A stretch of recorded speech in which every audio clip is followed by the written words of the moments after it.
ओम शांति। लगभग वैसे देखे तो मैं 2000 से मतलब पता चल गया था कि भगवान क्या होता है या बारे में थोड़ा बहुत, लेकिन प्रॉपर मैं 2010 में आई थी, क्योंकि 2010 में 9 में हम चले और 2010 में हम बाबा से मिलने चले गए थे। मेरे हस्बैंड भी 2009 में ही मतलब युगल थे, उन्होंने जाना था। और मेरे को तो शुरू से 2000 से पता चल गया था कि हाँ भाई बाबा ये है, वो है, ये ओम शांति वाले ये है। और इस तरह से जो भी मैं आई, आने का कारण क्या, मेरी एक बड़ी बेटी थी। बड़ी बेटी एक अपने दोस्त के साथ जाती थी आश्रम के ऊपर, और मेरे को नहीं पता था ये सफेद वस्त्र पहनने वाले कौन है, क्या मतलब है, कोई कारण ही नहीं पता था कि ओम शांति क्या होती है। तो बीच में बहनें कई बार प्रदर्शनी में मिली थी, लेकिन उन पर भरोसा नहीं, पता ही नहीं था ये है कौन। तो बिटिया वहाँ पे गई, वो खीर खा के आती थी। एक दिन बिटिया को देर हो गई और मैं ढूंढते ढूंढते वहाँ पे पहुँच गई, और मेरे को बहुत ढूंढा तो किसी ने, पड़ोसी ने बताया कि वो तो ऐसे, जो उनकी बेटी का नाम रूबी था, और रूबी के साथ गई है। तो वो मेरी बिटिया की दोस्त होने के कारण उनको लेगी। मैं वहाँ पे गई तो वहाँ पे हरीश दीदी निकल के आए, जो अब 19 सेक्टर में यहाँ पे हमारे फरीदाबाद में सेवा दे रहे हैं। तो जैसे वो निकल के आए, उन्होंने बड़े प्यार से स्नेह से मेरे को कहा, ओम शांति आ जाइए। बोले क्या ओम शांति, मेरी बेटी को कैसे भगा लेते हो आप, और क्या ये जादू टोना करके खीर दे देते हो। क्योंकि वीरवार के दिन बाबा को भोग लगता था, हम गृहस्थी लोगों को देखो कुछ ऐसा पता नहीं था। तो दीदी ने बड़े प्यार से मेरे को कहा, आप आइए तो सही है अंदर, कोई बात नहीं, आप आइए, हम तो आपको भी खीर खिला देंगे, मुझे नहीं खाने किसी की खीर वीर। तो दीदी ने, मैं हमने ऐसे ही जैसे अपने गृहस्थी वाले व्यवहार में, दीदी ने बड़े प्यार से स्नेह से मुझे बुलाया। मैंने कहा देखो कितनी प्यार से बोल रही है, तो मेरे को थोड़ी सी रियलाइज हुई। तो मैं दीदी के पास चली गई और मैंने हाँ जाके बैठ गई। तो जहाँ पे ब्रह्मा बाबा की तस्वीर बहुत बड़ी सी लगी हुई थी, और उनके आगे घी का दीपक जला रखा था उन्होंने। मैंने जैसे ही बाबा को देखा, और देख के ही मुझे एक करंट सा लगा। वो करंट क्या था वो मुझे नहीं पता था, और मैं फटाक दे उस बहन से बोली, ये कौन है। मैं, आप तो बाबा बोलते हैं, देखो बुरा मत माना। मैंने कहा ये बुढ़ा कौन है। तो उन्होंने मेरे को कहा ये आपका ससुर है क्या। तो उन्होंने कहा हाँ ये मेरे ससुर है। हंसने लगे ऐसे बोल के। मैंने कहा अच्छा, मेरे को कल ये बुढ़ाऊ ना मेरे से ना भीख मांगने के लिए गया था, दाल लेने के लिए, मतलब ऐसे, और मांग रहे थे, और मेरे से। तो वो दीदी ना एकदम चहक गई, मेरे को देखे चौंक गई कि ये क्या बोल रही है ये बहन। क्योंकि दीदी को ज्ञान का अनुभव था, दीदी को ज्ञान था, मुझे थोड़ी ना था। मैं तो देखो नॉन में थी, मुझे अपने गृहस्थी से कोई मतलब नहीं था। तो उन्होंने मेरे को कहा कि क्या, कैसे बात कर रहे हो बहन जी, ये आपसे दाल लेने कैसे जाते हैं। मैंने कहा देखो आप ना जैसे भी हो, खीर खिलाओ, अपने घर में कुछ भी बनाओ, पर ये जो भी है आपको बुरा लगे, ये बाबा ना मेरे से कल खीर लेके, मतलब दाल लेके आए थे। कह रही कैसे, आप मेरे को बताओ। मेरे को दीदी ऐसे ऐसे हम नए नए यहाँ पे आए हैं इस कॉलोनी में। मैं तो बहन जी बोल रही थी उनको। मेरे को देखिए बहन जी, हम तो यहाँ पे नए नए आए हैं कॉलोनी में, और क्या है कि मेरे हस्बैंड, मैं गाँव से आई थी कल ही, और मेरे हस्बैंड ना राशन नहीं था घर पे, क्योंकि वो होटल पे खा लेते थे। बड़ी सीधी सी बात, में घर में बनाते नहीं थे। तो उन्होंने ये कहा कोई बात नहीं, सुबह होटल का दे गए थे, शाम को मैं राशन लेता आऊँगा। तो मैं अपने गांव से मूंगी दाल लेके आई थी बहुत सारी। तो वो बाबा ने जैसे आके मेरा गेट बजाया, तो सच मानिए मेरे पास पैसा भी नहीं था कि मैं उनको दे दूं। हद की बात है कि मेरे पास एक पैसा नहीं था। वास्तव में कोई मांगने वाले से मुझे कोई परेशानी नहीं थी, मैं सभी को देती थी, पर मेरे को इस चीज से दुख, मैं इनको क्या दूं। लेकिन बाबा ने मेरे को, मैंने अपने मन से, मेरे मन से संकेत आया कि मैं इनसे क्यों ना पूछ लूं कि यही मेरे से क्या लेंगे। तो मैंने कहा बस दे भी क्या सकती हूँ, मेरे पास तो राशन भी नहीं है, ना आटा है ना कुछ और है, दूंगी क्या, ना तेल ना तूल, कुछ भी नहीं है। फिर भी मैंने कहा बाबा आप क्या लोगे। तो उन्होंने बड़े, इतनी सुंदर मुस्कान के साथ उन्होंने मेरे को कहा, बेटा आटा मेरे को पीछे बहन ने दे दिया, आप मेरे को दाल दे। वास्तव की सच्चाई, मेरे मतलब मैं एकदम दंग रह गई कि इनको कैसे पता मेरे पास दाल। मैं भर के बड़ा सा कटोरा, छोटी नहीं, उनको मैंने दाल दी। मैंने पन्नी में डाला, डाल के गांठ मार के मैंने बाबा को दे दिया। जैसे मैंने उनको दिया, तो हम जिस देखो कॉलोनी में आके बसे थे, वहां पे दूर दूर घर थे, और घर इतनी दूर थे कि दूर तक आने वाला बंदा दिखाई देता कि ये बंदा कहाँ जा रहा है, कहाँ से आ रहा है, ये बंदा कौन है। तो मैंने कहा पता नहीं, जैसे मैंने पीठ फुराई, वो गायब हो गए। तो मैंने पलट के अंदर से, मेरे पता नहीं क्या हुआ, मैंने पलट के भाग के मैंने देखा कि देखूंगी ये किधर जा रहा है। नहीं तो मैं कभी नहीं करती थी ऐसे।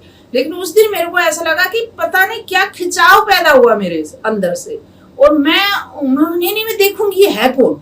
जैसे मैंने अपना गेट खोला और मैंने देखा, आपको ईमान मानिए मुझे कहीं दिखाई नहीं दिया वो बूढ़ा आदमी जो भी था। मैं इधर भागी उधर भागी, चौराहे की तरफ गई, हो सकता है दूर दूर तक मैंने पूरे मतलब कच्चे रास्ते थे, रोड बना नहीं था उस कॉलोनी में, मैंने दूर तक चारों तरफ निगाहा, मुझे कोई बंदा मतलब इंसान नाम दिखाई नहीं दिया। बूढ़ा बाबा तो बहुत दूर की बात है। मैं इस बात से दंग रह गई कि वो क्या धरती में समा गया या आसमान में उड़ गया। वो था कौन था ये कहीं वही तो धोला कपड़ाधारी नहीं था जो मुझे सपने में दिखता है या फिर जो मुझे बता के जाता था।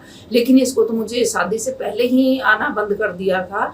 आज ही मेरे को प्रत्यक्ष में कैसे आ सकते हैं? वो तो पितर बताते थे मम्मी पापा तो, लेकिन ये कौन है ये? और जैसे मैं सेंटर पे गई, वो बाबा मुझे वहां पे दिखाई दिया, तो वास्तव की सच्चाई मेरी वहां से शुरू हुई थी कि ये कोई चमत्कार से कम नहीं था। देखो चमत्कार जो होता है वो बाबा ने में इस तरह ज्ञान में आई, और मेरे को धीरे धीरे मैं अपने एक्सपीरियंस से छुप छुप के जाती थी सुनने के लिए। मुझे बड़ा अच्छा लगता था, दीदी कोरस करवाती थी।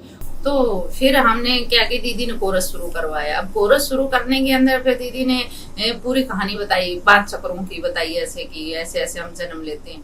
और दीदी जैसे जैसे बताती थी तो मुझे ऐसा लगता था कि मेरे सामने कोई रील चलाती हो, जैसे कोई ड्रामा का पार्ट चल रहा है या फिर रामलीला वगैरह, राम लक्ष्मण ऐसे कुछ देखते। तो वास्तव में जब मैं आंख बंद करती, दीदी कहती मेडिटेशन करना है, तो मैं ऐसे आंख बंद करती, आंख बंद करके ऐसे करने लगती, तो मेरे सामने मेरे ही जन्म की रील चलने लग जाती। मुझे ऐसा अनुभव होने लग जाता था कि जो जो ये मुझे बता रही है ये मेरे साथ हकीकत में बीत चुकी है और मैंने ये रोल निभाया है, और मैंने ये चीज इन्होंने बताई है, जो तस्वीर दिखा रही है मैं इन तस्वीरों से गुजर चुकी हूँ, पता नहीं क्यों कैसे। और मैं ये चीज उनको दीदियों को बताई भी मैंने 1-2 बार। तो ये दीदी ने बोले चलो आपको ना बड़े आश्रम में लेके चलते हैं, ये तो छोटा सा है। मुझे बड़ा आश्रम कहाँ? बोले 1 नंबर में है। तो देखो आप तो काफी मतलब 90 साल के करीब होंगी वो, लेकिन तब इतनी ज्यादा नहीं थी, 20 साल की बात हो गई होंगी, 70 के करीब की होंगी।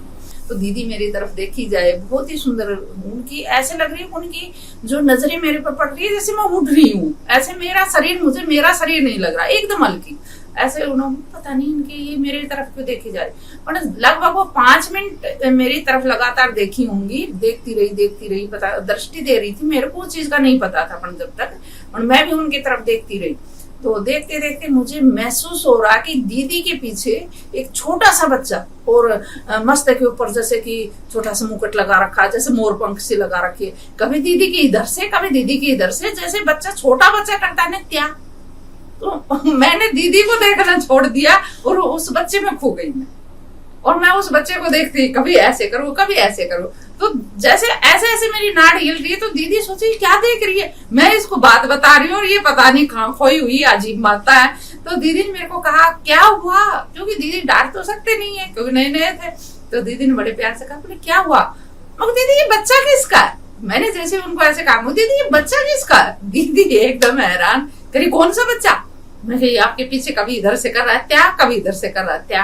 बोल कैसा है? वो बहुत सुंदर है, अरे ये तो घुटनों से चल रहा है, और क्या नाम इसके ऊपर छोटा सा मोड़ है और मोर पंख सी भी लगी हुई है, बहुत सुंदर है। ऐसा बच्चा तो मैंने कहीं नहीं देखा, आप कहाँ से लेके आए उसको? और आपका बच्चा आप मुझे पूछ रहे हो, देखो कैसे मुझे बेवकूफ बना रहे। कह रहे आपको अब भी दिखाई दे रहा है? मैं को हाँ बोल कहाँ हो गई आपके पीछे, बिल्कुल आपकी साड़ी के पास। तो दीदी ने बिल्कुल हल्के से कदम उठा के आगे को घूमी, बोला अब कहाँ है? वो अब गायब हो गया। मैंने कहा तुम तो जादू करते हो, जादूगर हो तुम तो। उसी दिन से मेरे दिमाग में बैठ गए कि ये लोग जादू करते। तो मैं हरीश दीदी के पास कई दिन तक नहीं गई, मगर ये जादूगर लोग हैं, वो जादू करते हैं, पता नहीं क्या क्या दिखा देते हैं। अब जिस दिन से मैं इनके पास जाने लगी हूँ, मैं जैसे आंख बंद करती हूँ तो मुझे ऐसा लगता है कि मैं ये हूँ, और वास्तव में मैं तो मुकेश हूँ। तो फिर धीरे धीरे उन्होंने मेरे को आत्मा का पाठ बताया, फिर जन्मों का पाठ पढ़ाया, और बताते रहे कि ऐसे ऐसे हमने जन्म लेते हैं, कुत्ता बिल्ली नहीं बनते बहन जी, इंसान ही बनते हैं। मैंने कहा चल, मेरी दादी तो ऐसे और बाबा ऐसे बोलते थे कि हम 84 लाख जन्म लेते हैं, कुत्ता बिल्ली भेड़ बकरी सभी में जाते हैं। लेकिन वास्तव में दीदी ने मेरे को बताया कि आम की गुठली से आम ही पैदा होता है, झाड़ दूसरा थोड़ी ना उत्पन्न हो जाएगा। तो धीरे धीरे अगर हम आम बोया है तो बहन जी उसके ऊपर कोई दूसरा पेड़ कैसे उग सकता है? वैसे इंसान ही बनते हैं। तो मैं एक बार भी बहस नहीं करती थी दीदी से, मेरे वो चीज ऐसे मतलब अंदर ऐसे चली जाती थी कि ये मानो आप लोग कि ये चीज हकीकत में मेरे साथ हो चुकी है, बस ये तो मेरे को बता है, या मेरा ये कोई पार्ट है, ये मेरे सामने कोई खुलासा कर रही है, और ये चीज मेरे साथ भी जैसे कहते हैं ना याददाश्त चली गई, और डॉक्टर जैसे दवाई देता है और इंसान की धीरे धीरे याद आती है कि मैं यहाँ पे जाऊं तो मैं उस चीज को पहचान सकती हूँ कि वास्तव में ये चीज मैंने देखी है, ये चीज मेरे साथ घटी है, और ये चीज मैंने वास्तव में मैं इस चीजों से निकल के आई, ये चीज मेरे साथ घटती थी। और जैसे जैसे घटती मैं दीदियों को बताती थी, दीदियां भी ना हैफ रह जाती थी कि माता कल की माता ज्ञान में आई है, पता नहीं क्या क्या बता देती है, हमने तो आज तक इनको नहीं बताई ये चीजें, हम बताते आगे, उससे पहले तो इसने हमारे को बता दिया। मैंने फिर उनको बताया कि दीदी मेरे साथ ये बचपन से होता है, आपको ईमान नहीं आएगा कि जंगल में मेरे पास कोई नहीं रहता था, मेरे घर में जहाँ पे ट्यूबवेल में मैं रहती थी, शिवरात्रि के पहले दिन मुझे कोई नहीं बताता था, क्योंकि घर में तो था ही नहीं, जैसे उपास वगैरह करते तो मैं ये उपास करती थी शिवरात्रि का, तो रात को जैसे ही मैं सोती थी तो इतना भारी सांप, वैसे तो इससे कोई कारण नहीं है लेकिन एक भक्ति का है, तो मैंने बताया एक बहुत भारी सांप मेरी चारपाई के चारों तरफ चक्कर काट के और ऐसे फन उठा के मेरे सिर के ऊपर खड़े हो जाते थे। इतने जबरदस्त सांप हकीकत में आपने देखा नहीं होगा, उस चीज को मैं सपने में नोट करती थी कि इतना भारी जबरदस्त सांप मेरे चारों मतलब जैसे चारपाई के चारों तरफ चक्कर लगा दिया और मेरे सिर के ऊपर इतना चौड़ा फन करके ऐसे खड़े हो गए। तो वास्तव में मैं जब सुबह उठती थी तो मैं ये कह देती थी पिताजी आज शिवरात्रि और मैंने उपवास करना है। पापा कहते थे, पिताजी कहते थे, हम पापा को पिताजी बोलते थे, पिताजी कहते तेरे को किसने बताया, मुझको आज मेरे को ना भोलेनाथ का सांप दिखाई दिया जो उनके गले में था और वो मुझे बता के गए हैं कि आज तो उपवास है। तो वह हम जाते घर स्कूल में जाते तो उसी दिन व्रत होता था कि मेरे को कोई नहीं बताता था, वो सांप मेरे को संकेत देते थे। जिस दिन मुझे वो सांप दिखे समझ लो वही दिन शिवरात्रि, और मैं उपास किसी के कहने से नहीं, मैं उसी चीज का इंतजार करती थी कि मेरे को सांप बताने के लिए आएगा। जैसे मैंने किसी को ये चीज बताई ना तो वास्तव में मेरी चाची जो भी थी, मम्मी तो थी नहीं मेरे, क्योंकि मेरी बहुत छोटी सी आई में मम्मी चली गई थी, मेरी चाची हर कौन बताती थी, वो कहती थी पता नहीं तेरे को क्या सांप सकोली रात को दिखाई देते रहते हैं, जो देखती वही बोल देती है, पता नहीं क्या जोड़ गात के बताती रहती, मतलब ऐसे कि अपने बच्चे को चढ़ाना दूसरे को गिराना, वो वाली बातें उनके साथ रहती। तो पर जो मेरे साथ बचपन से हकीकतें घटती रहती थी, एक नहीं कि एक कोई घटना, बहुत सारी मेरी ढेर सारी जीवन में ऐसी घटनाएं घटी हैं और उन घटनाओं से मैं इतनी ज्यादा ऊपर उठती चली गई थी। धीरे धीरे ज्ञान तो एक मध्यम मेरे को बाद में पता चला था कि हकीकत क्या है, पर वास्तव में मैं शुरू में मुझे ऐसा लगता था कि मैं यहाँ की हुई नहीं, मेरे साथ कुछ चीज है अलग है, मैं किसी साथ, मेरे साथ कोई और ही रहता है, मैं अकेली नहीं होती। क्योंकि देखने वाले जो कोई लगा लो कि आपस में किसी की मम्मी थी नहीं है और आपको हकीकत क्या बताऊं कि लगा लो कोई कितनी सुंदर लड़की है या फिर ये जो भी है, तो मन में क्या आता था कि एक दूसरे कहते बुरी नजर देखूं, पर उन लोगों को बाबा दिखाई दे। तो मेरे पूरे गांव में ये चीज हो गई थी कि इसके साथ पितर रहता है, कि इस लड़की के साथ इसका कोई दादा परदादा है, वो सफेद कपड़ों में देखो पितर की पूजा होती है, तो वो कहते हैं इनके साथ इसका पितर रहता है, इस लड़की को कोई हानि नहीं पहुंचा सकता। वास्तव में मेरी शादी की सच्चाई यही है कि मैं कोई भी जो बात बोलती थी वो सच हो जाती थी, मैं बता देती थी, क्योंकि मेरे को वो सफेद वस्त्रधारी बताता, सफेद वस्त्रधारी कोई और नहीं बिरमा पाती थी। मेरे को उस टाइम पे वो पितर थे, लेकिन जब ज्ञान में आए तो मुझे पता चला कि ये तो सच्चाई ही थी। तो वास्तव में मेरे पापा को, मेरी मम्मी नहीं थी इसलिए चाचा ताऊ ने कहा कि ये लड़की फिर बड़ी होगी तो शादी नहीं करेगी, इसलिए इसकी शादी है, क्योंकि इसके अंदर ये वैरागपना बहुत ज्यादा आने लग गया। तो वैरागपना ना आए तो इसकी शादी कर दो, नहीं तो फिर कोई हमारा खानदान का नाम बदनाम करेगा कि इनकी लड़की बाबा जी बनती ऐसे। और मैं लगभग 16.5 साल की एज में मेरी शादी। कहते ना ज्ञान में आने से पहले जो भी चीजें होती थी मेरे साथ, तो घर वालों को तो दिक्कत यही थी ना कि भाई इसमें कुछ आता है या कोई पावर है, तो ये चीज और लौकिक में भी मानते हैं कि देवी का आना या किसी चीज का आना या कोई चीज इसमें बढ़ती है या कोई इसको संकेत देख के जाता है, जो भी चीज होती है। लेकिन क्या है कि हद से पार मुझे कुछ चीज समझ में नहीं आती थी कि हम रात को क्या करते हैं, सोते हैं, सपना भी देखते हैं और सभी को सपने याद भी नहीं रहते हैं, ज्यादातर सपने याद रहते ही नहीं है, क्या देखा था क्यों देखा था पता नहीं क्या था क्यों था। सुबह तक भूल भी जाते हैं उसको क्या देखा था। लेकिन मेरे को क्या है कि लगभग जब से मुझे याद है 10 साल की, 10 साल की तो मैं ज्यादा ही बता रही हूँ, लेकिन 7-8 साल की जब मुझे थोड़ा बहुत अनुभव होता था तो मुझे ना कुछ चीजें दिखाई देती थी सपने की। और रात को सपना भी कहेंगे या फिर लगा लो आधे जागे आधे सोते आधे वाकई मैं उस चीज को मतलब कर रही हूँ, जैसे कि वास्तव में जैसे हम कर रहे हैं जागते हुए, ऐसे वो चीज मेरे को करती हुई दिखाई देती थी। जैसे कि लगा लो एक रेतीली धरती है, बहुत ज्यादा ऊंचे ऊंचे रेत के जैसे कहते हैं ना पहाड़ जैसे टिब्बे, ऐसे मुझे दिखाई देते थे। उन टिब्बों के अंदर भागती हुई दिखाई देती थी। तो जैसे मैं अपने परिवार में बताती, पिताजी को भी बताती थी, और तो मेरे घर में मेरे एक भाई था, एक पिताजी था, वो कोई नहीं था।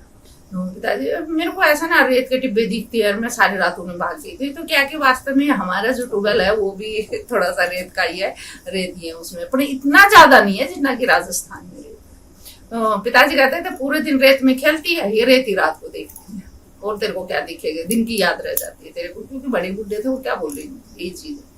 तो वास्तव में धीरे धीरे धीरे धीरे मेरे को वही चीज बार बार दिखती थी, और मैं इस चीज से हैप रहती थी कि मुझे वही चीज को दिखती है। जैसे ऊंट दिखते हैं, कहीं हाथी की झाड़ ऐसे चिंगाड़ रहा थी बुरी तरह से, कहीं पे ऊंट जैसे वैसे करते हैं, कहीं पे घोड़े ही लेना, इन चीजों की आवाज आती थी। मैं उस रेत में दौड़ती हुई नजर आती थी। मैं वास्तव में हूँ तो लड़की, लेकिन मेरे को लड़का का रूप दिखाई देता था कि मैं लड़का रूप में हूँ, मैं दौड़ रहा हूँ, और भारी से कुछ वस्त्र पहन रखा है जैसे घाघरे से टाइप के चनिया चोली से, मैं दौड़ रहा हूँ नीचे पजामे ऐसे।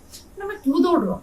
लगभग 14, 12, 13 साल की उम्र का बच्चा जैसे रेत में दौड़ रहा है, और वो घोड़ों की रूह की चिंगाड़ ऐसे कुछ हाथ में कुछ है, वो नहीं पता क्या है, पर मैं दौड़ रहा हूँ। मैं अपना भी शरीर दिखाई नहीं देता कि दौड़ रहा है ये क्या है, मैं दौड़ रहा हूँ, मतलब ऐसे मजा। लगभग कई साल तक ये चीज चलती रही मेरे साथ। फिर धीरे धीरे सपना में ऐसे अपने मन में सोचती, हे भगवान ये क्या है, मुझे ही क्यों दिखाई देता है, किसी और को, और क्या हर रोज हुई चीज, मतलब 2-4 महीने में फिर दिख गया, फिर 2-4 महीने में फिर दिख गया, लगातार ऐसे। फिर मेरी शादी हो गई, धीरे धीरे वो सपना आगे बढ़ने लग गया, कि वो सपना पहले बचपन में दिखता था, फिर बड़े होके दिखने लग गया, उस बड़ा का रूप दिखने लग गया, कि जैसे कि एक बहुत सुंदर लंबा चौड़ा सफेद घोड़ा, इतना ऊंचा कि लगभग लगा लो 5.5 फीट ऊंचा होगा, इतना लंबा चौड़ा घोड़ा। और जैसे उस पर ऐसे हाथ धर के ऊपर कूद रहा हूँ। मेरे पास तलवारें हैं, जैसे कि साइड में टांग रखी है, बांध जैसे कपड़ा पे ऐसे कमर पे बांध रखा है, मैंने टांग रखी है। हाथ में एक बहुत लंबा चौड़ा डंडा सा, अपन वो डंडा वास्तव में मेरे को बाद में पता चला वो भाला था। तो मैं उसको ऐसे लेके जैसे चल रही हूँ, जैसे किसी लड़ाई की सी आवाजें ऐसे दिखाई देती थी। ये लगभग मेरे साथ कई साल तक चल पड़ी, बल्कि अब भी मेरे साथ चलती थी। अब लगभग 2 साल पहले मेरे को ये सपना एक दिन पूरा दिखा, बीच बीच में बढ़ता रहता था, पर दिखा क्या वो मैं सपना बताती हूँ। शुरू से लेके एंड तक मेरे को कम से कम 2-2.5 घंटे में वो चीज का अनुभव, और मैं सोई रही सारी रात, और मेरे को वो चीज ऐसे जैसे कि रील चला दी, ऐसे वो सपना मुझे पूरा हुआ कि मैं बहुत छोटा बच्चा हूँ, और रेगिस्तान के अंदर मेरा जन्म है, राजघराने में मेरा जन्म है, किला है उसके ऊपर, जैसे कहते हैं ना बहुत बड़ा किला, पहाड़ी जैसी ऊंचाई के ऊपर किला है। वास्तव में मैं उस किले पे आज तक गई नहीं हूँ, लेकिन बहुत ऊंचाई पे किला है। अगर कोई दुश्मन वार करे तो वहां तक उसका मतलब तीर कमान पहुंच ही नहीं सके, इतनी ऊंचाई पे किला है। तो क्या है कि उसकी भारी दीवार है एक, उसके अंदर तरेड़ भी दिखाई, जैसे दीवार में कहते हैं ना छेद से ऐसे ऐसे तरेड़ सी पड़ गई ऐसे बोलते हैं, ऐसे वो तरेड़ आज भी मुझे दिखाई देती। और मेरी माँ जो है उनका नाम भी मुझे उस सपने में सुनाई देता है, जयमंता बाई जी, ऐसे कोई बोल रहा होता है। फिर मैं ऐसे कहती हूँ कि ये कौन है, फिर वो वास्तव में वो मेरी माँ है, बहुत सुंदर महारानी के रूप में है। और भी मेरी माएँ हैं, ढेर सारी माएँ हैं, 3-4 माएँ हैं, लेकिन उनमें एक माँ जो है कि मेरे दिखावे के मेरे सामने मुझे नहीं पता होता, लेकिन अब जो पता चला तो बताया कि वो वास्तव में मेरे से प्यार नहीं करती, मेरे सामने मेरा प्यार करती है, लेकिन पीछे से ऐसे सोचती थी कि ये मर जाए, वो चाले चलती थी। और मेरी माँ ने मेरे को काफी बार समझाने की कोशिश की, पर कहते हैं ना मुंह के चक्कर में, नहीं मेरी माँ अच्छी है, छोटी माँ मेरी बहुत अच्छी है, ऐसे वो बोलने की आवाजें मुझे सुनाई देती थी। फिर एक दिन सपना फिर शुरू होता है, फिर वही चीज वहीं से शुरू होके आगे बढ़ता है कि मेरे को कोई पीछे से, जैसे कि सहपाठी नहीं होते बच्चे, दोस्त से होते हैं ऐसे, और मेरे को ऐसे पीछे से एक ऊंचा सा गेट सा है, और उस गेट के पीछे से जैसे आवाजें आती है सामने से, ऐसे प्रताप प्रताप, और जैसे मैं ऐसे घूम के देखता हूँ तो मुझे कुछ दिखाई नहीं देता। फिर मैं उस चीज को कई दिन तक ये ऑब्जर्व किया कि हाँ मेरा नाम प्रताप है, मैं कोई बच्चा हूँ और राजस्थान में मेरा जन्म हुआ है, या फिर मेरे को राजस्थान के सपने आते हैं। ये बाद में खुलासा होगा इस बात का। मैं तो यही सोचती थी कि मेरे को कुछ दिखाई देता है, पता नहीं कौन है। मैंने मेरी चाची से एक दिन ऐसे शेयर कर दिया, मेरी चाची ने बोली हो सकता है तेरा पति होगा, वो तेरे को पहले से दिखाई दे रहा है कि वही होगा कि राजस्थान में जाएगी। तो मैंने कहा हाँ, तो मेरे मन में यही भावना बैठ गई कि हाँ यही हो सकता है, और मुझे क्यों दिख रहा है। तो धीरे धीरे प्रमुखों में मेरा अपना रूप क्यों दिखता है मुझे उस, ये भी तो एक हकीकत थी। फिर वो सपना बड़ा हुआ और बड़ा मैं अपने असली रूप में उसी सफेद घोड़े पे सवार हुआ, और मुझे पता चला कि मेरी माँ मेरा घर छोड़ के जा चुकी है पीछे से, और मुझे अपना असली रूप दिखाई दिया कि सिर के ऊपर मेरे मंडास है, जैसे कि बहुत भारी सा जैसे बांध लेते हैं ऐसे पकड़ सा, और मेरे 2 तलवार मैंने इधर लटकाई, हाथ में मेरे भाला होता है, और उस घोड़े के ऊपर ऐसे जंप मार के ऐसे चढ़ के, जैसे कि उस पर काठी बांध के चढ़ के, और उसके ऊपर रेस करके लड़ाई करता दिखाई देता हूँ। एक दिन ऐसे लड़ाई करता, हाँ लड़ाई हो रही है, इतना तगड़ी लड़ाई चल रही होती है वहीं पे कि समझ लो कि खून की नदी बह जाए, इतना ज्यादा खून खराबा वहां पे। इतनी भयंकर लड़ाई मैंने वास्तव में कहीं देखी भी नहीं है, टीवी टावी में भी ऐसी, पर इतनी भयंकर लड़ाई मेरी आंखों के सामने बरस रही। मेरे सारे अपने जो चीज थे, मेरे रिश्तेदार लगा लो या परिवार के लगा लो, या मेरे जो रजवाड़े के लोग थे वो सारे मारे गए उसमें, और मैं अकेला रह जाता हूँ। अकेला क्या कि जो कुछ बचे थे, मुझे ऐसा एहसास होता है कि उन्होंने मेरे को कुछ खाने में मिलाया और मैं सो गया, और मेरे को कुछ गुप्त रास्ते से बाहर भेज दिया। जब मेरे को होश आया तो मुझे पता चला कि रातों रात वो मतलब वो सब खत्म हो गए, और जो माताएं थी महल के अंदर, उन्होंने अग्नि में जल के अपना शरीर त्याग दिया था। वो चीज मुझे स्पष्ट दिखाई देती है, मुझे वो पुकारती आज कि मैं उस चीज को बताने में भी मुझे आज भी वो दृश्य आंखों के सामने बरसने लग जाता है कि इतनी सुंदर, इतनी प्यारी माता थी वो। सारी जो भी थी, मुझे नहीं पता कि वो सैनिकों की थी या वाइफ थी या पत्नियां थी या फिर रजवाड़े खानदान की थी या कोई मेरी मददगार थी, मुझे नहीं पता। लेकिन आज भी उस अग्नि में वो कूदती हुई दिखाई देती है मुझे, और वो मुझे बोलती है, वो प्रताप तूने हमें नहीं बचाया। वो चीज मुझे पुकारती है। आज भी मुझे ऐसा लगता है कि उस किले के अंदर इतनी चौड़ी कोई खाई सी बनी हुई है, और उस खाई में इतनी तेज आग जलती है, और वो सारी औरतें देख कूद जाती है। सिर्फ इतनी आवाज आती है मुझे उन सभी औरतों से कि प्रताप तू हमें नहीं बचा पाया। ये चीज मुझे दिखाई देती है। आज भी मैं उस चीज में जब दिखता है तो मैं सपने में भी बहुत ज्यादा मेरे को रोना आता है कि क्या मेरे कौन से कर्म थे कि मैं उनको बचा नहीं पाया, या आज भी मुझे उन आत्माओं से कोई कनेक्शन है या मेरे इर्द गिर्द है, मुझे नहीं पता। तो वास्तव में फिर मेरे को वो चीज यहाँ पे कट होती है और आगे दिखाई देती है कि वही सौतेली माँ मेरे से बहुत ही प्यार से बात करती है, और हम एक दूसरी जगह पे जाके एक और इतना ही बड़ा और सुंदर किला बनाते हैं। उसकी मुझे महसूस होता है कि उसके साथ में एक झील, मतलब झील सा लगा लो, पानी सा भरा हुआ है पहाड़ियों के बीच में, और जंगल है। उस जंगल के अंदर एक शिवलिंग की स्थापना खुद मेरे हाथों से हुई है। मुझे वो चीज दिखाई देती है कि मैंने खुद उस शिवलिंग की स्थापना की है। वहां पे और कोई दूसरी पूजा वाले लोग रहते हैं, वो किसी और को मानते हैं, लेकिन मैंने अपनी शिवलिंग बनाई है। उस शिवलिंग एक पेड़ के नीचे है वो शिवलिंग, और उस पेड़ की मैंने खुद पूजा करते हुए मैं स्पष्ट दिखाई देता हूँ। उस झील में नहा के, मतलब जो भी पानी का वो जो बड़ा सा भी है, वो झील है क्या है मुझे नहीं पता, उसमें नहा के उसमें से पानी भर के उस शिवलिंग के ऊपर चढ़ाता हुआ मुझे नजर आता है। और वो जो लोग हैं वो जंगली लोग हैं, लेकिन उनकी भाषा थोड़ी सी अजीब सी है, मुझे पल्ले नहीं पड़ती इस जन्म में। हो सकता है उस जन्म में मैं सोचना हूँ। और अजीब सी रोटी खाते हैं हम, हरे रंग की, जैसे कि कोई जैसे घास फूस, मुझे नहीं पता किस चीज़ की रोटी, पेड़ पत्तियों की है या किस चीज़ की, पर मुझे महसूस ऐसा होता है कि वो अनाज की रोटी नहीं और वो खाते हैं। उसके बाद भी मेरे साथ ऐसा होता है कि हमने ऐसा घर मतलब अपना फिर दोबारी ऐसा कुछ बनाया है और हमें फिर दोबारी राज किया है कि जैसे कि मैंने कुछ किया है, फिर मेरी शादी होती है, बचपन में ही शादी होती है, उसको छुड़वा देती है। वो कैसे, वो चीज़ मुझे दिखाई नहीं देती, बस यहीं पे कट हो जाता है। बस ये दिखाई देती है कि उसका इल्ज़ाम मेरी युगल के ऊपर, मेरी माता का इल्ज़ाम लगता है कि इसके कारण तेरी माँ घर छोड़ के चली गई। ये चीज़ मुझे सुनाई पड़ती है। उसके बाद जब वो शुरू होती है तो वो बड़ी हो चुकी होती है, जो चीज़ मुझे सीन दिखाई देता है, और वो बड़ी होके जैसे आती है तो ऐसा लगता है कि ये बीच का, वैसे तो मुझे नहीं पता, सुनने में मुझे आता है कि एक महाराणा का पुत्र था, लेकिन वो चीज़ मुझे दिखाई नहीं देती है।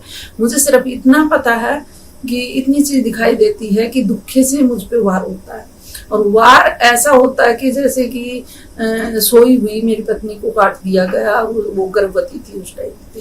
ये चीज़ मुझे दिखाई देती है और वो मुझे बहुत पुकारती है कि मुझे बचाओ। लेकिन मुझे नहीं पता कि वो पुत्र पेट में था या नहीं था, या कोई और बच्चा था। बस मुझे इतना पता है कि वो गर्भवती थी उस टाइम पे, और मेरी सौतेली माँ के आदमियों ने उसको काट दिया, सोई हुई को काट दिया उस बच्चे की।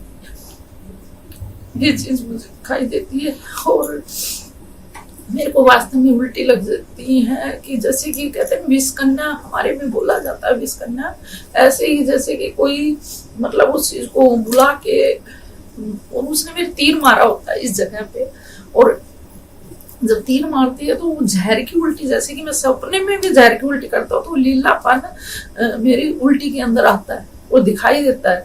और 2 दिन तक मेरी पसलियों में दर्द रहता है कि मेरे को महसूस होता है कि मैंने सच में उल्टी करी है। ऐसे रात को सपने में होती है, वो हकीकत में मेरे शरीर में मुझे महसूस होती है कि मैंने वो उल्टी डाली थी, जो जहर की उल्टी मैंने सचमुच डाली है। ऐसे नहीं कि सपने में डाली थी वो बात खत्म हो गई, नहीं, मुझे महसूस होता है कि मैंने वो, मेरे साथ वो घटना घटी है, मैंने डाला है। आज इस शरीर में भी मुझे उस दर्द महसूस होता है।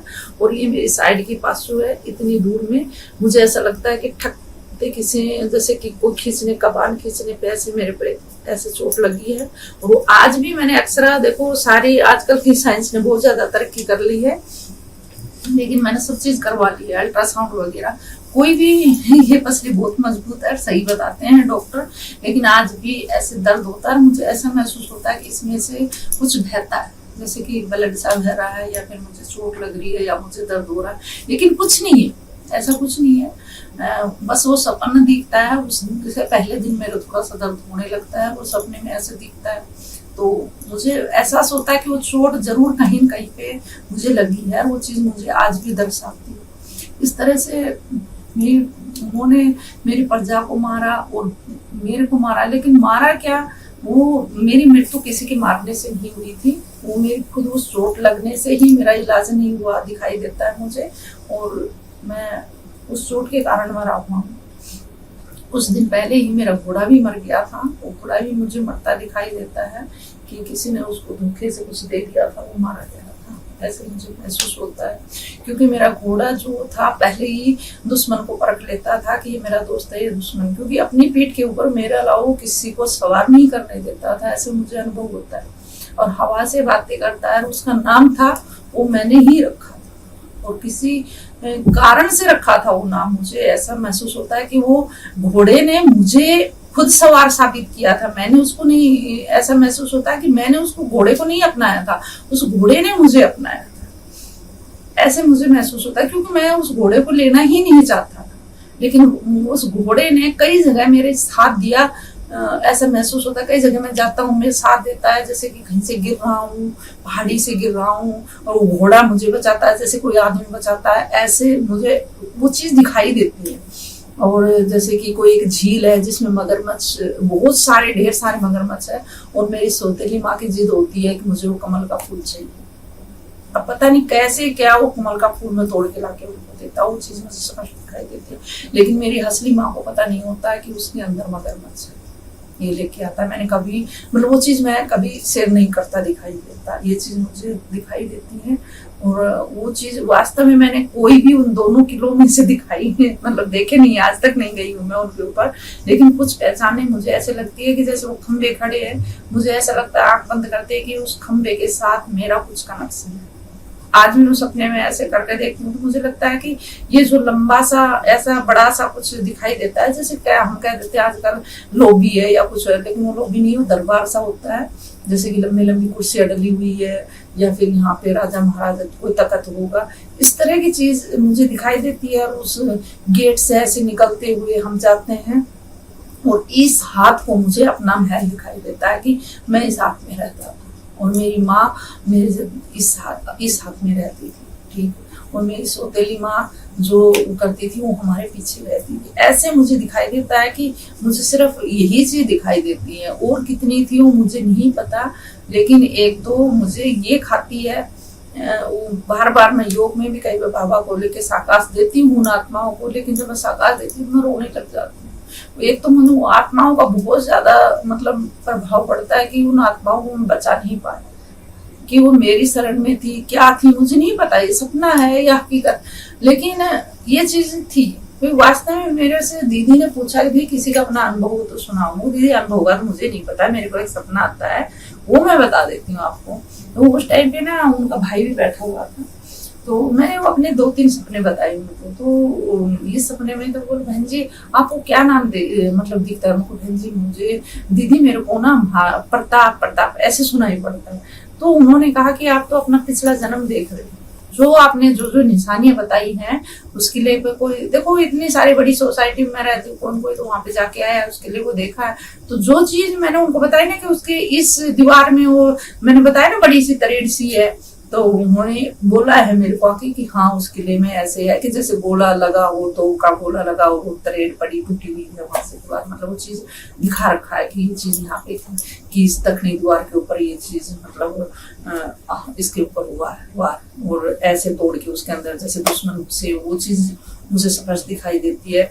और वो चलती हुई जिसमें वो माताएं कूदी थी, बहनें थी, जो भी थी, वो चीज मुझे ऐसा लगता है जैसे कि महल के अंदर एक बहुत बड़ा गेट है, और गेट के अंदर सजी सजाई है वो, मतलब एक घर सा है, कमरा सा लगा वो बड़ा सारा, और उस कमरे के अंदर ही खुदी हुई है जो भी मतलब लंबी सी खाई सी खुदी हुई है, उसके अंदर वो औरतें खुदी हैं आग जला जला के। अब मुझे नहीं पता वास्तव की सच्चाई भाई गई, मैं तो गई नहीं हूँ, लेकिन मेरे को ये चीज दिखाई दी कि उस बहुत इतना बड़ा भारी मतलब लोग और मोटी मोटी चाबियां ऐसे खोली जाती हैं, और बहुत भारी गेट है, यानी कि इंसान से टूटेगी ना इतनी भारी गेट, मुझे अनुभव होता है उन चीजों पे।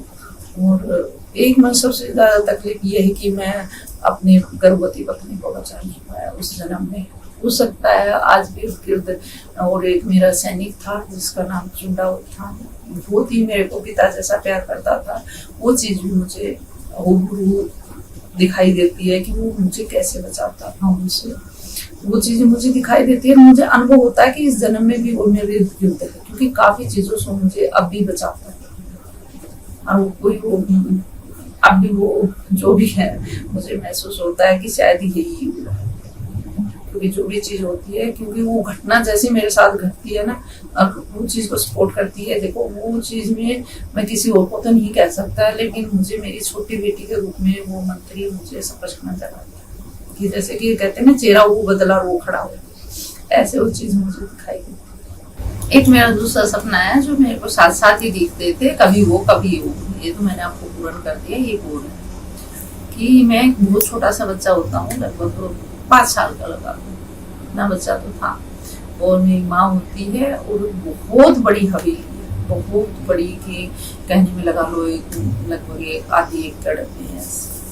तो और उस हवेली के अंदर हर चीज है, जैसे कि लगा लो इस साइड पे घोड़े घाड़े बंध रहे हो या पशु पक्षी बंध रहे हो, इस साइड पे एक बगीचा सा दिखाई देता है जैसे कि झाड़ जंगल से और पेड़ पौधे से है, लेकिन उसके इस हाथ को छोटा सा मंदिर जो उसे कुदरती अपने घर के अंदर बनवा रखा है, और वो भी वास्तव की सच्चाई देखे कि शिवलिंग ही है, कोई और कुछ नहीं। कि वहाँ पर भी मेरी माँ शिवलिंग की पूजा करती है। मैं उंगली पकड़ के उनके साथ जाता हूँ और वो सांप वो शिवलिंग के ऊपर रहता है। मैं अपनी मम्मी के माता जो होती है मैं उनको मासा बोलता हूँ वहाँ पे, क्योंकि मुझे आज भी पता जैसे मैं बोलता हूँ मुझे याद आती है कि मासा मासा का शब्द क्या होता है मुझे नहीं पता, उधर मैं क्यों बोलता था मैं। तो मैंने उसको उनके पीछे पीछे जाता था। मेरी मम्मी बाहरी सादामा बहुत सुंदर चमकीली ओढ़नी ओढ़ती थी और गले में इतने बड़े बड़े हार श्रृंगार, बड़े बड़े ये कानों में, वो बहुत सी सुंदर बड़ी बड़ी आंखें। आज भी उस माँ का चेहरा मुझे अच्छे से याद है, जबकि मेरे पहले सपने वाला इतना चेहरा मुझे याद नहीं है उनका। बस जो चीजें है वो मतलब दिखाई देती हैं धुंधली धुंधली, लेकिन पर इस माँ का चेहरा मुझे वास्तव में सोचता मेरे सामने आ जाए मैं पहचान। ऐसी इतनी सुंदर तस्वीर उनकी मेरे सामने आती बन के कि लाल रंग की ओढ़नी और ढीला सा भारी सा बहुत सारा पेटीकोट, ऐसे गोल्डन के जेवर बड़े बड़े, इतनी चूड़ी इतनी बड़ी बड़ी, ज्यादा सोने की थी क्या की थी मुझे नहीं पता, पीतल की थी जो भी अपन पहन रखी थी उन्होंने। और ऐसे चलती थी तो उनकी जब चलती थी तो उनकी वो आवाज मेरे कानों में ऐसे सोचने की करते हुए ऐसे छम छम छम ऐसे आवाज आती थी कि उस कोने पे भी वो तो यहाँ पे सुन ले कि ऐसे उनके जेवर की आवाज आती कि चल रहा है छम छम जैसे वो। और जैसे सुबह भोर होता है तो कहते हैं ना कि बच्चे सो रहे होते हैं, सूरज की किरण इतनी सुंदर सी निकलती है और सीधे डायरेक्टर वो हमारी उस हवेली के ऊपर पड़ती है। और माता एक बड़ी सी थाल में अच्छे से फूल फाल सब कुछ सजा के वो बहुत सुंदर थाली हाथ में ऐसे, जैसे कहते हैं ना सेवाधारी आत्माएं लगा लो, दासी दासी बोलते हैं हमारे देश माने में, वो उस थाल को लेके चल रही माता उनके साथ साथ मतलब बगल में, और पीछे पीछे मैं उनकी दौड़ता हुआ उंगली पकड़ के जाता हुआ उस मंदिर के ऊपर दिखाई देते हैं कि उस मंदिर पे हाथ जोड़ के पूजा करने। माता जी काफी देर तक उस शिवलिंग की पूजा करती थी, तो मैं भी उस शिवलिंग के ऊपर जितनी देर माता बैठती थी तो बैठा रहता। और ऐसा महसूस होता है कि कटोरी भर के दूध की रखती थी माता, कोई उस दूध को पी जाता था। तो माता मुझे इस बात का अनुभव होता है कि मेरी माता मेरे को वो चीज मेरे को सपने में स्पष्ट दिखाई देती है कि नाग देवता पीते हैं। ऐसे मेरी माँ बोलती है कि नाग देवता पीते हैं, हमारे गुप्त होने के बाद आते हैं। जैसे पूछा जाता है ना कि आप दूध क्यों डाल रहे हो, तो मेरी माँ से कहती है उंगली पकड़ा के मेरे को ऐसे ऐसे, मेरे को अब भी वो तरह सामने नजर आ रहा कि मैं अपनी माँ के साथ बता रही हूँ ऐसा। और ऐसे जैसे कालीन सी बिछी हुई उनके ऊपर के टक ऐसे चल रहा हूँ, छोटी छोटी जुत्ती पहन के, छोटा सा घाघरे सी टाइप का ऊपर पहन के नीचे ऐसे, और बहुत सुंदर और खड़े बाल है मेरे घुंघरालू से, और बहुत ही सुंदर छोटा सा बच्चा पर हूँ लड़का ही, और साथ साथ उनके चल रहा होता हूँ। और यहाँ पर भी खानी हुई है कि लगा लो मेरी सौतेली माँ कि जैसे कि उनका बेटा छोटा होता है वो उनको वो चीज दिलवाना चाहती हैं, और उनका जो भाई होता है सौतेली माँ का भाई होता है, और ऐसा महसूस होता है कि कोई उनको बोला जाता है नाम, वो नाम मुझे अच्छे से मतलब अगर मैं बता दूं तो मैं उस चीज़ पे मतलब परख नहीं कर सकती नाम यही है वो है, क्योंकि सपने के अंदर वो नाम सुनाई भी देता है नहीं भी सुनाई देता है। ये नाम बोला जाता है उनको कि चंडा, अब मुझे नहीं पता उनका नाम चंडावत था या चंचल था या जो भी था, पर मुझे स्पष्ट दिखाई देता, पर चह चह सुनाई देता है कि उनका नाम ऐसा था कुछ। और जब वो मेरे परिवार को मारने लगे तो कहना है कि उसने पहले पिताजी को मारा था, और पिताजी को धोखे से मार के मतलब बेहोशी जो भी उस जमाने में उन्होंने करके बेहोश किया, पान खिलाया और पापा को मतलब जो हमारे जो बाबा साहब बोलते थे उनको दिया, वो जैसे लोटे तो उनकी गर्दन काटती थी। और ये चीज जैसे मैंने देखा मैं दौड़ा अपनी माँ की तरफ, तो और ये सच है कि मैं अपनी माँ तक पहुंच गया था और वो मेरे पीछे भागे हैं। मैं छुपता छुपाता कैसे क्या पर्दों की ओर से ऐसे बड़े बड़े पर्दे लटक रहे खंबे से हैं जैसे हवेली में जैसे होते हैं ऐसे। और जब तक मैं अपनी माँ के पास पहुंचा तो मेरी माँ ने अपनी एक वफादार दासी के हाथ गोदी देके मेरे को भगा दिया पीछे, जैसे महलों के अंदर नहीं होते ना एक पीछे का एक दरवाजा होता है, कह रही इसको लेके भाग जा, इसको लेके भाग जा। और मैं अपनी माँ का जब हाथ छुड़वाता हूँ तो मुझे ऐसा लगता है कि जैसे ऐसे हाथ और ऐसे छूट जाते हैं कि अब मुझे कभी नहीं मिलेगी, कहते हैं ना ऐसे करती होगी। और वो जो दाई माँ थी वो मेरी कहते हैं कि वो मेरे को अपना दूध पिलाती थी, जैसे मासा अपना गहरा, तो मैं उनके पीछे पीछे, वो मेरे को गोदी लेके बेचारी भागती है। लेकिन देखो 5 साल के बच्चे को लेके कितनी दूर भागी, वो कोई आदमी तो थी नहीं, वो भी एक लेडीज थी, वो लेके भागती है, कभी हाथ लेके, मेरे को ऐसा लगता है कि मैं उनके साथ साथ हूँ, मुझे कह रही है कि कुंवर जी भागो, ऐसे मुझे महसूस होता है कि वो मेरे को ये कहती है कि कुंवर जी भागो, कुंवर जी भागो। तो छोटे छोटे कदम कितनी दूर भागेगा, बच्चा ही तो है छोटा सा। और फिर वो आधी दूर बेचारी गोदी लेती है, भागती है, फिर गोदी लेती है। तो मुझे भागती वो चीज मुझे स्पष्ट दिखाई देती है कि हाँ, हमारे पीछे मौत है और हम भाग रहे हैं उससे बचने के लिए। वास्तव में एक नदी है, और नदी के ऊपर मुझे नहीं पता बरगद का पेड़ है कि पीपल का पेड़ है, पर बहुत भारी पेड़ है। वहां पे जाके वो लोग हमें पकड़ लेते हैं। एक आदमी सामने से आता है उनका, और उनके पैरों पे कुछ मारता है, उस दाई माँ के, वो माता गिर जाती है और उनकी गोदी से चिटक के मैं दूसरी तरफ गिर जाता हूँ और मुझे पकड़ लिया जाता है। तो दाई माँ का मेरी का वहीं पे सिर काट देते हैं वो लोग मेरी आंखों के सामने, और मेरे को पकड़ के उस पेड़ के बांध देते हैं। मुझे वो चीज अभी, मुझे चेटों से बहुत ज्यादा नफरत है। मतलब वो कहते हैं ना, अंदर की आत्मा में जो भी संकार, मुझे बहुत बुरे लगते हैं वो लाल चेटे, कि मेरे पूरे शरीर को कटवा दिया था उन्होंने। पता नहीं कैसे, क्या वो चेटे मेरे पे कैसे छोड़े, मुझे नहीं पता कि पेड़ से निकले थे या कैसे। और फिर एक शायद वो सपेरा ही हो सकता है, क्योंकि सपने में मेरे को इतना कोई हकीकत पता नहीं है कि एक कोई ऐसी है, कुछ उनके पास खेला है कि क्या है, उसमें से सांप को निकालते हैं, लास्ट में मुझे कटवा और काट के मुझे उस नदी के अंदर जैसे फेंकते हैं, वो फेंक के चलते बनते हैं। मुझे नहीं पता उसके बाद मैं मरा, जिया, बचा, इसका आगा सपना मुझे नहीं दिखाई देता, सिर्फ इतना ही दिखाई देता है कि मैं मारा। वास्तव में मैं एक दिन ऐसे ही बैठ के अपनी दीदी को सुना रही थी, तो भाई आ गया था। उस भाई ने मेरे को बोले, भाई मेरे को ये सपना भी बहुत परेशान कर रहा है, पूरा नहीं हो रहा, बस इतना ही आता है कि मैं नदी के, आज भी मेरे को नदी दिखाई देती है, उस नदी के अंदर फेंक दिया। उसके आगे मुझे सपना आज तक स्पष्ट नहीं है कि मैं मरा, बचा या जिया या फिर खत्म हो गया। तो उस भाई ने मेरे को बताया कि जी आप कभी अब गए हो उस साइड पे? मैं को कहाँ जाऊंगी सपने की बात पे, मुझे थोड़ी पता भाई कहाँ पे क्यों है, क्यों दिखाई देते हैं सपने। कह रही नहीं जी, और वो मुझको भारी सा एक गेट है, मतलब ऐसा कहते हैं ना सतम से बने हुए हैं बड़े बड़े, और एक बहुत बड़ी ऐसी लाइन सी मतलब ऊपर भी बनी हुई है, उसके ऊपर लिखा है सूर्यवंशम हवेली, जो कि महल है या हवेली मुझे नहीं पता, लेकिन मुझे आज भी वो मोटे मोटे अक्षरों में चीज दिखाई देती है, सूर्यवंशम महल या सूर्यवंशम हवेली, मुझे नहीं पता ये चीज है वहाँ पे, पर लिख रखा है। तो उस भाई ने मेरे को बताया कि वास्तव में ये हवेली आज भी है, और हवेली नहीं है, महल ही है, फूट चुका है, खंडर डूब चुका है, और नाम भी आधे से ज्यादा फूट चुका है। वो जो नाम लिख रखा था गेट के ऊपर वो भी, लेकिन हाँ उस पर लिखा हुआ है। और मैं वहां तक गया हूँ, किसी काम से गया था, और वो उस साइड पे एक गांव है, उस गांव के अंदर ये कहानी जो आपने बताई ये वास्तव की सच्ची कहानी है। वहाँ के जो लोग हैं, जो रहने वाले, आज भी इस कहानी को बताते हैं कि हमारे ऐसे राजा था, और उस राजा का वो काट दिया गया था, उसकी सौतेली मतलब जो छोटी पत्नी थी उसके भाइयों ने, और वो राजपाट हासिल कर लिया था उन्होंने, जो भी था उनका, और उनका छोटा बेटा था वो ऐसे ऐसे मार दिया गया। ऐसे बोलो आज भी उस कहानी को बताते हैं।